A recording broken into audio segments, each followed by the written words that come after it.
picture this. You finally got a record sealed. You breathe easier, you start dating again. And then, out of nowhere, you freeze. Do you tell them? Do you tell the co-parent? Welcome to Danny's Done. Let's chat. Here's my take. Upfront.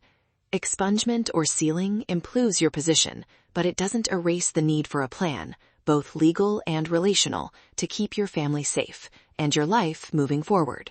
Today, I'll give you the plain facts about what sealing and expungement usually do, when records still show up, how to handle dating and co-parent conversations, quick scripts you can use, and a tiny musical ritual to protect game day calm.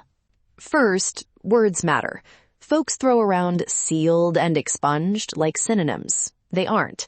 Plainly put, sealing typically limits public access unless a court grants permission. Expungement can sometimes remove public access, and in certain cases, let you say the event didn't occur on some applications. Neither is a magic eraser. Look, records can still surface for teacher licensing boards, some government background checks, TSA and security screenings, and in child welfare or court settings. I once worked with a mom who assumed expungement meant total invisibility, until a school volunteer form flagged the old charge and she had to explain it to the principal. That hit hard for her. So what do you do with that reality? Step 1, call a local attorney and read your order. Know exactly what your judgment covers and what it doesn't. Curious. Now, dating. When do you tell someone? There's no single right answer, but here's a useful rule. If the person will meet your children, disclose before that first meeting. If kids aren't involved yet, aim to disclose within the first 2 to 3 dates, once exclusivity is in play. Why that timing? Because meeting the kids without that context can break trust fast. If the relationship is casual and public, you don't need to lead with it on date 1. But if you see it getting serious, be the one to say it first. I want to be open because this feels like it could go somewhere. A while back, I had a legal matter that's now been sealed/expunged. I've worked to move forward, and I wanted you to hear it from me. Need a brief text before bringing someone around the kids? Try, "Heads up, I've got a sealed record from years ago. Happy to talk when it matters." That keeps the door open without oversharing.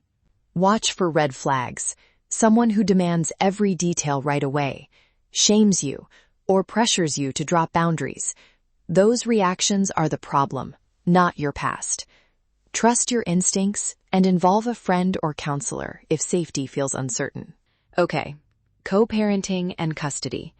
Listen, sealed records can still be considered in court in many places. That means documentation matters more than explanations alone. Collect and keep proof of the positive steps you've taken. Treatment records if applicable, employment history, parenting classes, community service, and stable housing or childcare arrangements. Those concrete items speak louder than promises in hearings. When talking with a co-parent, center the kids. I want routines to stay stable. There are legal things I'm managing. I'm sharing this so we can plan and keep weekends consistent. That keeps the tone collaborative, not adversarial.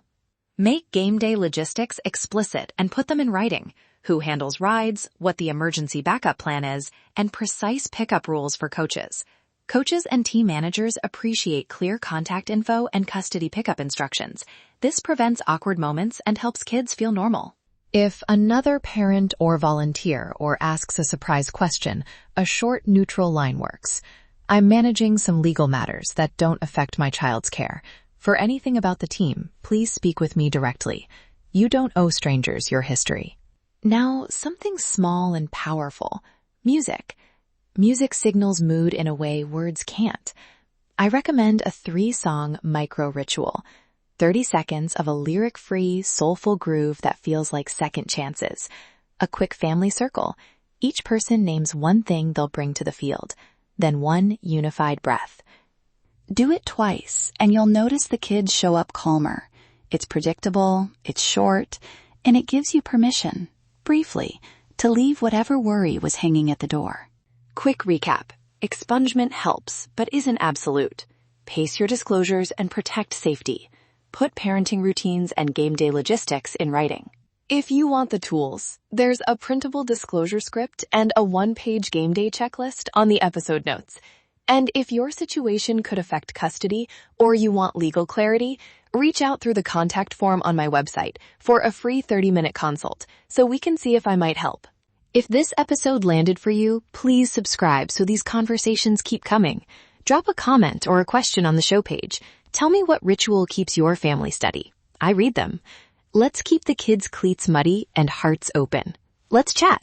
Thanks for listening to Danny's Done. If you have a specific legal issue and want to see if I can help, use the contact form on my website to schedule a free 30-minute consultation. Take care, and I'll see you next time.